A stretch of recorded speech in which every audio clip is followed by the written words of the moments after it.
to EntrepreneursTV.com, where entrepreneurs educate entrepreneurs. I'm Heather White, your host, and today my guest is Robert Murray, who is an absolute business rock star.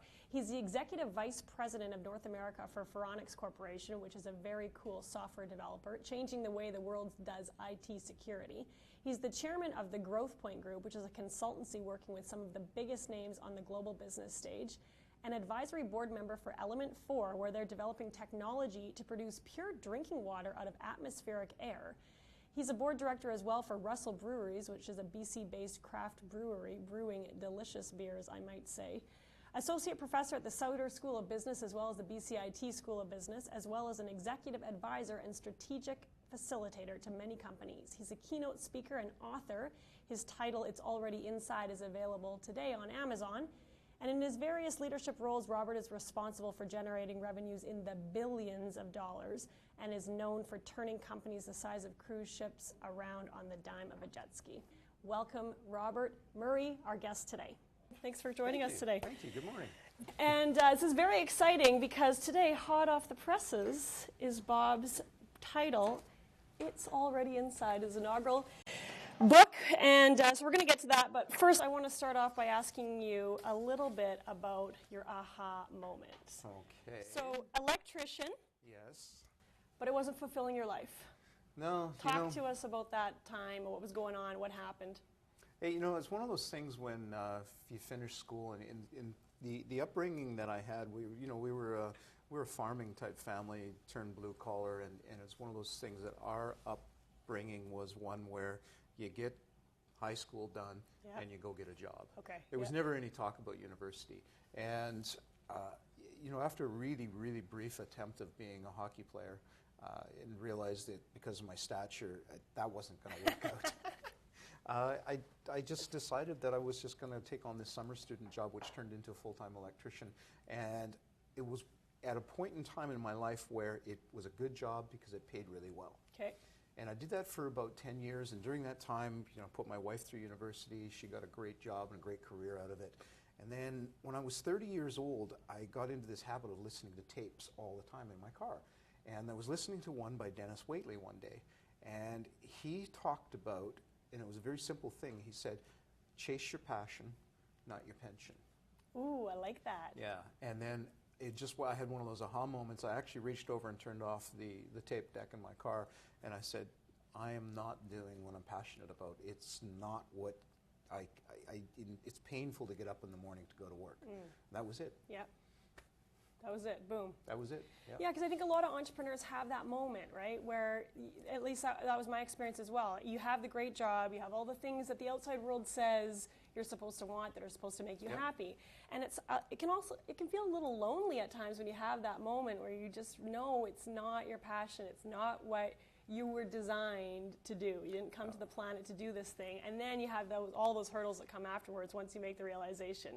Exactly. Because it becomes almost unpalatable to go back to those. Oh, exactly. And especially when you've got everybody in your support network, your friends and family going, are you crazy? Are you crazy? Exactly. Yeah, you have the great job, you have the good, whatever. You got a house, you got a car, like what's wrong with you? Yeah. And so a lot of people don't understand that and I tell everybody that if being an electrician is what you're passionate about, that's fantastic. Yeah. Then exactly, because you come alive. Exactly. But otherwise it feels almost like you start slowly dying every day when you're doing something that doesn't feed your heart, feed your soul, build up the things that you want in your life. Exactly. Yeah. So how did your wife feel about it? She's super supportive, always has been. Yeah. Always has been, because even through the 10 years of being an electrician, she saw me, when she was in university, she saw me at nighttime moonlighting and trying different things that weren't nothing to do with the electrical world. Yeah. So she knew that, this guy's always going to be doing something. Right. Now, what would you say to an entrepreneur that didn't necessarily have the support? Because, sometimes, because I'm lucky too. I had a similar experience. I had high fives and, I support you and go for it. But not everybody has that. And I think a lot of times, especially for spouses, when you have families and mortgages and all kinds of things going on, there's a little bit of fear. And really what they're saying is, I want you to be okay. I hope, and sometimes that comes out, with a little bit of lack of support per se. What would you say to them?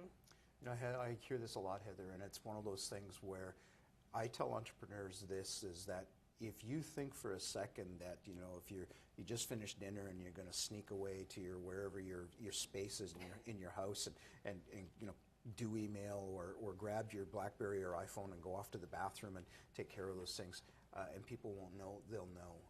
It's almost like you're cheating on your partner. Yeah. You know, there's this mistress that's Yeah. involved. So I always say you have to be completely open and honest. And the other thing is that if you're getting negative reactions and negative feedback for it, it's because your partner is fearing something. Yeah. And if you can uncover what that fear is and make them feel that, you know, that, okay, we'll be all right, Yeah. then it's better. Yeah, so talk about the elephant in the room. Talk about the fact that you guys are probably both afraid. Exactly. Talk about the fear and, you know, showcase the plan you have, and eventually, yeah, and I think most of the time they come around. Yeah. Yeah, okay, cool. Terry Fox played a pretty important role in your life. Huge. Talk a little bit about that. How did you know him? What the history of the relationship was, and then more importantly, how did that shape the way that you lead organizations today? Okay. Huge influence on my life. Probably, you know, one of the biggest. If I had top three, he would be in the top three. Grade 8, growing up in Port Coquitlam, went to Mary Hill Junior Secondary. Was a hockey player, so I needed to get in shape for hockey, so I joined the cross-country team. Okay. And the cross-country team had an afternoon workout, but myself being incredibly hard on myself, I had a morning workout as well. And I remember meeting him for the first time, going into the gymnasium early in the morning before the school opened. The place is dark, and you're walking down the halls, and you could hear a basketball in the gym, and you could hear the squeaking of running shoes in the gym. And you open the door, and the gym is dark except for one corner, and there he was shooting baskets. And this was at 7 in the morning for me, and he's already there. He lived a ways from school. Getting to know him, I found out that he gets up at 5. He got up at 5 in the morning, ran to school with his basketball and his books, and he just worked tirelessly, and he was always happy.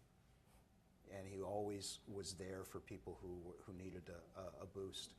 You know, long story short, it developed through the years, and I saw him go from this skinny little kid who never got to play basketball because he wasn't good enough, but he sat on the bench, and he was always there for the teammates, to becoming starting guard, to becoming, the high school athlete of the year, to going into SFU, and through his work ethic, making the junior varsity starting lineup when he was surrounded by guys that were way taller and all on full load scholarships. And I guess the hardest part, you know, the part that still rips my heart out, is the day that he got diagnosed with cancer in his leg, and he had to have it amputated. Had it amputated in the morning, and that night there was about 20 of us friends in his hospital room. And we were all standing around not knowing what to say. Like, you're 19 years old, what do you say to this world-class athlete that's just lost his leg? And he started talking to us. I mean, the guy he's still high on some kind of painkiller, and he started talking to us and telling us about how it was going to be okay, and how he signed up for wheelchair basketball. And, you know, from there, you know, the rest of Canada knows the story of Terry, and a big part of the world knows the story of Terry now. I never ever saw him without that positive can-do attitude. And how it impacts me the most is when I find something really, really tough, like this morning, for example, the alarm clock was off at 5:30. I'm going, nah, I'm just sleeping in today. Right away, start thinking of Terry. I get up, get my running stuff on, and out the door I go. So. Well, and it's interesting that you talk about not only the fact that he faces all this adversity, but underneath it, he has this attitude. And that's so important for entrepreneurs, because we do have those moments where the alarm clock goes off in the morning and you didn't go to bed until 2 and it's 5 and you're getting up to do it all again. Talk a little bit about how you've embodied keeping a positive attitude. How do you make that happen? I mean, you use Terry as a muse, and so you face adversity. What goes on in your mind? What do you start thinking? Do you have a mantra? Do you, how do you turn it around when you do have difficult circumstances? As an entrepreneur, your life is full of difficult circumstances. I just finished writing the book. Writing the book was the easy part. The hard part was all the details to get it published. Yeah. I've discovered that, and a little bit of experience, a little bit of having Terry as a mentor in my life, and and also what's inside of me is that when I run up against a wall, in my mind, I don't see it as a wall. And I just, in my mind, I ask the question, what does good look like? And right away, I start to move to solution. And there's always, always a solution. And when there isn't, get away from the problem. Just walk away. Yeah. And the solution will come to you after you've walked away. Take a little break. Yeah. Yeah, okay, interesting.